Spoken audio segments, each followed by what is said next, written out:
America's finest city. Always makes sense to talk about the greatest city, downtown. Chad Dannecker, #1 with Welcome to San Diego Real Estate, joins us in studio. Chad, good to have you on the show again. Thanks, Craig. So we had you on the radio show recently, and we were talking about just all the cool things happening in our city, from the social events to commercial development, and certainly the residential stuff happening. So I guess give us a good forecast looking into 2016. What's going on down there? Yeah, it's a great time to be in downtown San Diego.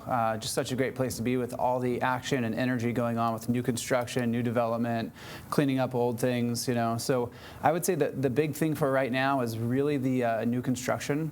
A lot of new high-rises going in. You've got a couple new condo developments going in, a few new hotels going in, the new state courthouse is going in, a lot of apartment buildings. So when you drive through downtown, you're seeing cranes everywhere, which is pretty interesting. Yeah, there's a lot of action, right? I said this earlier this week at an event where I was emceeing an event, and I just referenced the fact I feel like San Diego has benefited by being one of the later emerging cities. Now everything they're doing is like trend setting. I mean, they're adding things like the Idea District, things they're doing in East Village. We're seeing a lot of cranes. So in our audience, they see the stuff as they drive downtown, a lot of advancement in Little Italy as well. Mm-hmm. But like, what are some of these projects? What's residential? What can people buy? What can people rent? What is commercial?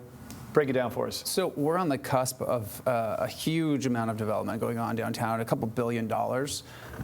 But probably the first and foremost thing that people will see downtown, Pacific Gate, that's Bosa's new ultra luxury high-rise project. We're talking like the best of the best. Right. They're calling it super prime. So they're bringing in HBA Architects, which is an architect company that only does the Mandarin Oriental, the Four Seasons, the Ritz-Carlton. So this is where these guys have never done a residential building before. Wow. You pair that with like a yacht share program, a fleet of luxury cars at your disposal, porters to help you when you pull in. They actually have their own dog walk in the building, and then all the other luxury. Go back to the car thing.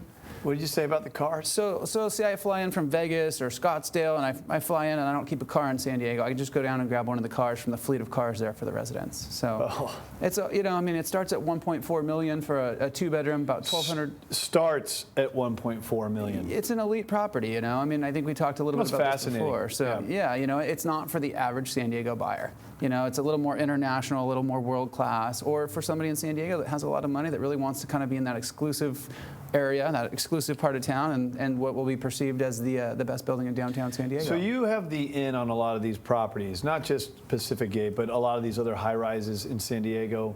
What is the process of bringing that to market? So a lot of money obviously has to get in at 1.4 starting. I mean, I don't even want to guess what it goes up to. Do you want to share that with us as well? The 3 bedrooms start at $2.9 million.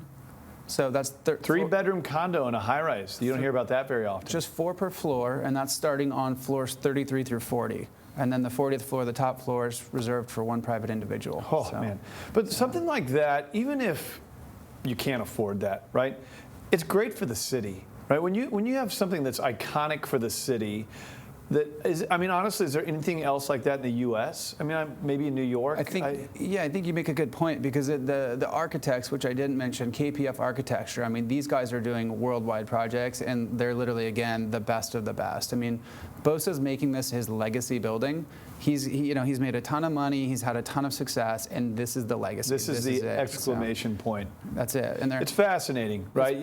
We love seeing our city develop, and this is just really cool. Now, do you think this is going to attract a lot of international buyers? I think it will. Okay. You've only got about 215 units. Somewhere 214 to 217 are the numbers. They're still looking at possibly having a few smaller units that they think that will get bought up by some of the penthouse buyers. But I think a lot of international, and I think just a lot of out of state. The key about San Diego and downtown, a lot of our buyers are coming from other places where they've already been successful, and then they're bringing their money here to the weather, to the ocean. It's just a beautiful place to be. Good health care. The good news is there's other areas in San Diego that actually are affordable, right? There are. And downtown's affordable too. This is just one project, right? One beautiful, amazing high-rise. It might be out of your price range, but you got to love just the artistry of architecture. Yeah. Right. And Bosa obviously is an iconic name. But talk about some of these other properties and things going on. So you've got that, and I think probably 2 of the other notable projects. One, the Ritz-Carlton going in. So that would be the first 5-star hotel we'd see in downtown. So the Grand Del Mar is the only other 5-star hotel in San Diego County. And then they're going to have a Whole Foods on the ground. So this is over in East Village between 7th and 8th and Market. And it's interesting, if you ever do a search on Whole Foods, you can look at the Whole Foods effect. And it generally has an influence on property values, both commercial and residential, of 10 to 20%. Now, why is that? Like, So, what is the theory behind that? I think it's just because Whole Foods does so much research on neighborhoods that are up and coming. They don't put themselves in a neighborhood unless they know it's already going to come around, and then I think they just help accelerate that process. Well, the atmosphere downtown is obviously going to improve. What does it do for the real estate market, though? If you own downtown or you're looking to get into the downtown market, should you be confident, well, that's going to make the housing do better? And what about some of these surrounding areas? You do a lot of work in Little Italy, the Metro Marketplace. How did those areas benefit in San Diego when these things happen? So I think what we're looking at really, like the benefit on that is that, you know, if you're already a property owner, the benefit is that it's probably going to pull some values up. You start adding 5-star hotels in, which brings more money, more expensive shops and boutiques and more expensive restaurants into town.